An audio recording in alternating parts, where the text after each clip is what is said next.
కేరళలో ఉన్నటువంటి అయ్యప్ప స్వామి దేవాలయం ఎప్పుడు కట్టించారయ్యా అని చెప్పి మనం చూస్తే శాస్త్రం ప్రకారంగా మన యొక్క పురాణాల ప్రకారంగా పరశురాముడి టైంలో కట్టారు. పరశురాముడి యొక్క టైం ఎప్పుడుది? కలియుగానికన్నా ముందుది. మరి మనం ఓవర్ స్వామి అని చెప్పి మనం ఎవరిదో పేరు తెచ్చి మనం అంటున్నామే. తర్వాత మనం ఆయా శరణఘోషలో కూడా ఓవర్ స్వామి గురించి చెప్తున్నామే. మన అమ్మలం పూజ చేసినప్పుడు కూడా ఓవర్ స్వామి అని చెప్పి ప్రసాదం పెడుతున్నామే. ఓవర్ స్వామికి మనకి ఎటువంటి సంబంధం లేదు. ఇది మీరు గుర్తుపెట్టుకోండి. ఈ యొక్క ముస్లిం మతం వచ్చి 1600 సంవత్సరాలు అవుతుంది. మరి మన మతం కలియుగాబ్ది 5126. అంటే కలియుగాబ్ది 5126 అంటే ఇంతకు ముందు 3 యుగాలు నడిచాయి కదా. మరి త్రేతాయుగంలో మన యొక్క ఎవరి పరశురాముడు ఆ టైంలో కదా కట్టించాడు మన అయ్యప్ప గుడి. ఆయనకి ఈయనకి అన్నదమ్ములని ఎలా చెప్తారు? ఇదంతా కూడా ఒక బూటకం.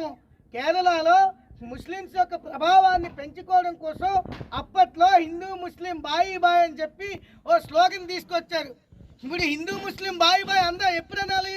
వారు మనం ధర్మాన్ని గౌరవించినప్పుడు మనం వారి ధర్మాన్ని గౌరవిస్తారు. వాళ్ళ ఇంటికి మా ఇంటి దగ్గర నుంచి ఎంత దూరమో వాళ్ళ ఇంటి దగ్గర మన ఇంటికి కూడా అంత దూరం కదా. కాబట్టి ఒక్కసారి ఆలోచించండి. మన మతం పుట్టినప్పుడు వాళ్ళ మతం పుట్టలేనప్పుడు ఎక్కడ ఓవర్ స్వామి అయ్యప్ప స్వామికి స్నేహితుడు అవుతాడు? ఇదంతా అబద్ధము. ఇది తెలియక చాలామంది అక్కడ అయ్యప్ప స్వామి దేవాలయంకి విడిముడి కట్టుకోవడానికి వెళ్ళినప్పుడు పేడతల్లు ఆడుతున్నాడు. పేడతల్లు ఆడడం తప్పు కాదు, కానీ ఎక్కడ ఆడాలి పేడతల్లు?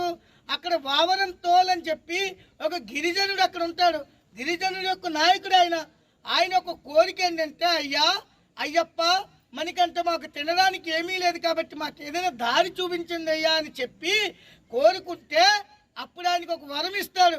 నా సన్నిధానానికి ఎవరైతే వస్తారో మీకు ఏదైనా వస్తువులు సమర్పించి వాళ్ళు నా దగ్గరికి వస్తారని చెప్పారు. అందుకే మనం కోయోళ్ళ కొండోళ్ళగా రంగులు రాసుకొని వేషం వేసుకొని అక్కడ నాట్యం చేసి అక్కడ సమర్పిస్తాం. కానీ మీరు ఎక్కడికి వెళ్తున్నారు? ఒక సమాధి దగ్గరికి వెళ్తున్నారు. ఆ సమాధి ఎవరి సమాధి? అది ఇరిమేల్లో ఉన్న సమాధి. మన యొక్క హిందువుల్ని చంపినటువంటి సమాధి. మన యొక్క హిందువు ఆడవాళ్ళని రేపు చేసిన వాడి యొక్క సమాధి. అటువంటి సమాధికి వెళ్ళి మీరు కొబ్బరికాయ కొట్టడానికి సిగ్గులేదు? మీ ఊర్లలో ఒక వ్యక్తి చనిపోతే ఆ ఊరు దాటి ఏదో ఒక దేవాలయంలోకి వెళ్ళిపోతున్నారే, అంత భక్తిగా ఉంటున్నారే. అంత భక్తి శ్రద్ధలు పాటించినప్పుడు కేరళ వెళ్ళి అక్కడ ఇరిమేల దగ్గర ఒక సమాధిలోని మీరు కొబ్బరికాయ ఎలా కొడుతున్నారు? కాబట్టి ఇరిమేల నుంచి 2 కిలోమీటర్లు ఓవరం తోలని చెప్పి ఉంటుంది. అక్కడ మీరు పేడతల్లు ఆడాలి. అక్కడ రంగులు రాసుకొని కొండోళ్ళకి మనం వేషం వేసుకొని అక్కడ దేవాలయంలో ఉండిలో డబ్బులు సమర్పించాలి. ఇది సాంప్రదాయం. ఇది తెలియకుండా మనం గుడ్డెద్దు చేలో పడినట్టు వెళ్తే ఎలా ఉంటాయి? మన హిందూ సాంప్రదాయాలన్నీ ఇలాగే. ఇప్పటికే కేరళలో 27% హిందువులు ఉన్నారు. 27% హిందువులు. మిగతా వాళ్ళందరూ ముస్లిమ్స్, క్రైస్తవులే. మీరు ఇక్కడి నుంచి కూడా ఈ విషయం తెలిసా కూడా గురుస్వాములు ఎవరైనా కేరళలో ఇరిమేల దగ్గర అక్కడ ఏదైతే మసీద్ దగ్గర కొబ్బరికాయలు కొట్టినా వాళ్ళు అయ్యప్పలు కాదు, వాడు గురుస్వామి కాదు, వాడు హిందూ ద్రోహి, వాడు భారతదేశానికి ద్రోహి.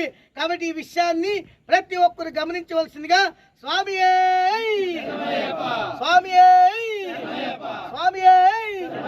ఓం శ్రీ హరిహర చిత్తనానంద చిత్తనేనయ్యప్ప. ఓం శ్రీ హరిహర చిత్తనానంద చిత్తనేనయ్యప్ప. ఓం శ్రీ హరిహర చిత్తనానంద చిత్తనేనయ్యప్ప.